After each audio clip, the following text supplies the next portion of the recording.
উত্তরাঞ্চলে কুয়াশার সাথে বেড়েছে শীতের দাপট। বিস্তারিত জানাতে নওগাঁ থেকে আছেন সহকর্মী সাদিকুল ইসলাম।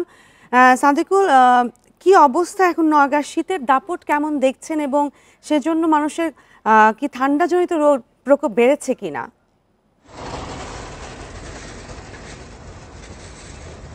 আপনি জানেন যে উত্তরের জেলা নওগাঁয় কিন্তু গতকাল ছিল দেশের মধ্যে সর্বনিম্ন তাপমাত্রা।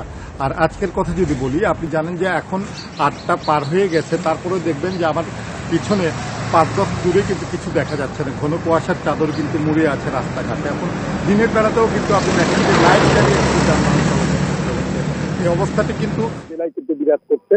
আমি আপনাকে যদি মানে এই শীতের কারণে আপনি দুর্ভোগের কথা বলি, আপনি কৃষিতে দুর্ভোগের কথা আমি শুরুতেই বলি যে আপনি জানেন যে চলতি মৌসুম কিন্তু এখন রোপা আমনের কাটামারাই, সেই কাটামারাইটিও কিন্তু এখন অনেকটাই ব্যাহত হচ্ছে। শ্রমিকরা তীব্র শীতের কারণে কিন্তু ধান কাটামারাই করতে পারছে না, এই কারণে অনেকটাই কিন্তু বিলম্বিত হচ্ছে কাটামারাই কাজ। আর কি তো আপনাকে জানাবো জানি যে এখন কিন্তু রবি শস্য ফলনের কাজ।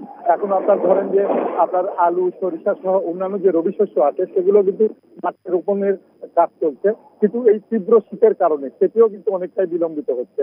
আর আপনাকে যদি আমি রোগ বালাইয়ের কথা বলি, আপনি বিশেষ করে এখানকার যারা শিশু, আপনার বয়স্ক যারা আছে, ঠান্ডাজনিত বিভিন্ন রোগ যেমন ধরেন ডায়রিয়া, আমাশয়, আপনার শ্বাসকষ্ট, এই ধরনের রোগে কিন্তু আক্রান্ত হচ্ছে এবং হাসপাতালে কিন্তু জায়গা দেওয়া যাচ্ছে না। তাদেরকে কিন্তু নির্ধারিত বেডের বাহিরে মেঝেতে আপনার কিন্তু মানে রাখার ব্যবস্থা করতে হচ্ছে। আমাকে চিকিৎসকরা যেটি জানিয়েছেন যে আসলে এই অবস্থার প্রেক্ষাপটে কিন্তু বয়স্ক যারা, তাদেরকে কিন্তু ঘরের বাইরে না বের হয় ভালো। আর শিশুদের কিন্তু গরম কাপড়ে মুড়িয়ে রাখতে হবে এবং বাইরের খাবার যেগুলো সেগুলো কিন্তু না খাবার পরামর্শ দিচ্ছেন আসলে আপনার চিকিৎসকরা। আরেকটি তথ্য জানাবো আপনাকে, আপনি জানেন যে এই তীব্র শীতের কারণে এখন পর্যন্ত এই জেলায় কিন্তু এখন কোনো দরিদ্র ছিন্নমূল মানুষকে কিন্তু কোনো শীতবস্ত্র দেওয়া হয়নি।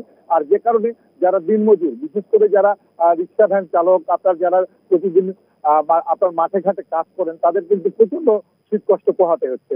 এই ছিল আমার কাছে মোটামুটি নওগাঁর শীত পরিস্থিতি। নওগাঁ থেকে যুক্ত হয়েছিলেন সহকর্মী।